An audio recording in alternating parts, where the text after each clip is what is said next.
We use them every single day for work, for fun, for connecting with pretty much everyone. They're just part of our lives now, on our desks, in our cars, and yeah, definitely in our pockets. But let's be real. I mean, how does this box of metal, glass, and plastic actually take your clicks and your keystrokes and turn them into, well, anything? That's exactly what we're going to break down today. We are peeling back the case to really understand the magic inside. All right, let's dive right in. To get how a computer thinks, we first need to get on the same page about what a computer even is at its most basic core level. At its heart, a computer is really just an electronic device that processes data. That's the whole job description. And, the idea isn't even new. It actually goes all the way back to the 19th century with the work of Charles Babbage. What makes it so revolutionary, though, is how it processes all that data. And this, right here, this is the entire operation in a nutshell. I mean, everything a computer does, from opening a simple file to rendering a crazy complex video, it all boils down to this simple three-step dance. First, it takes in information. That's your input. Then, it thinks about it, does something with it. That's the process. And finally, it shows you the result. And that is the output. Input, process, output. Remember that rhythm, because it's behind everything. So, who manages this whole three-step process? Well, it's a partnership, really. It's a team up between two very different but totally essential parts of any computer system. The best way to think about it is like a body and a soul. See, on one side, you've got the hardware. This is all the physical stuff you can actually touch. The screen, the keyboard, the chips humming away inside. That's the body of the machine. But then you've got the software. These are just sets of instructions that tell the hardware what to do. You can't touch software, but it's what gives that body a purpose. It really is the soul. And here's where it all clicks together with our three-step process. Your keyboard, that's hardware for input. Your monitor, that's hardware for output. And that super important chip, the CPU, the central processing unit, that's the hardware that does all the processing.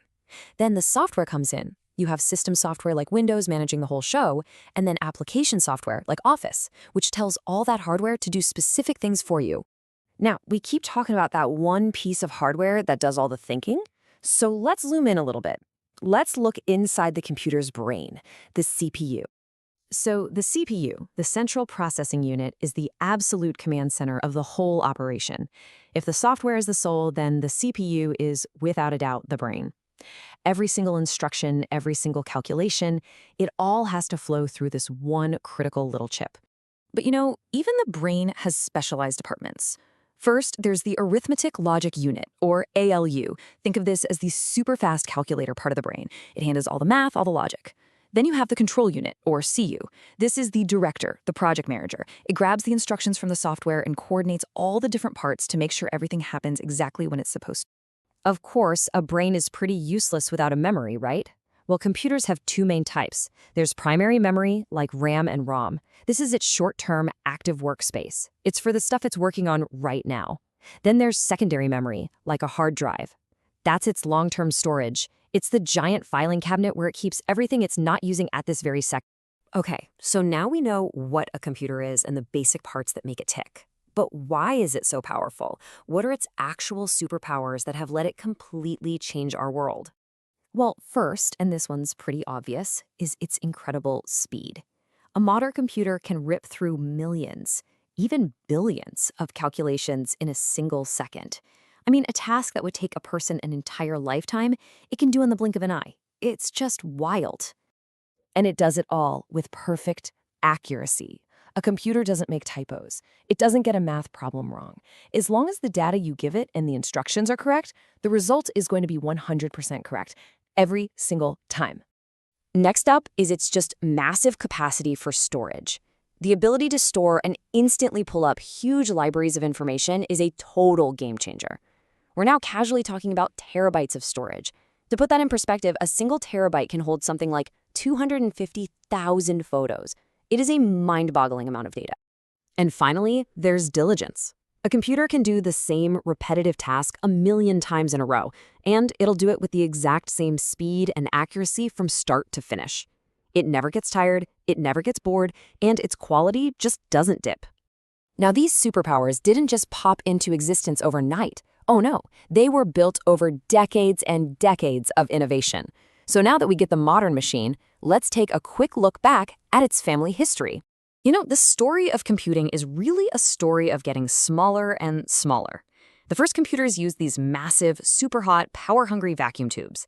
Then came the transistor, way smaller, much more reliable. The next huge leap was the integrated circuit, which put a bunch of transistors onto one tiny silicon chip. From there, it's just been a race to cram more and more on there. The fourth generation was large scale, with thousands on a chip. Today's fifth generation is ultra-large scale, and we are talking billions of transistors on a single chip. Each step made computers way faster, smaller, and just unbelievably more powerful. And that relentless march of progress, that incredible journey from machines that filled an entire room to circuits you can't even see, well, it's led us to a pretty amazing place. The computer is no longer some specialized machine locked away in a lab somewhere. And this right here is the key takeaway for all of us. That device that's probably in your hand or in your pocket right now, your smartphone, it is a direct descendant of those giant first-generation machines. It's a mini computer. Just think about it for a second. Your smartphone has a CPU with an ALU and a CU. It has hardware and software working together. It has short-term RAM and long-term storage. It has all four of those superpowers we talked about: speed, accuracy, storage, and diligence. The culmination of over 70 years of computer evolution is literally right there, in your pocket. Which really brings us to our final thought. We've gone from vacuum tubes to supercomputers that fit in our pockets, all within a single human lifetime. It just makes you wonder, doesn't it? What comes next? What incredible problems will the next generation of computing solve? That's something to chew on. Thanks for joining me.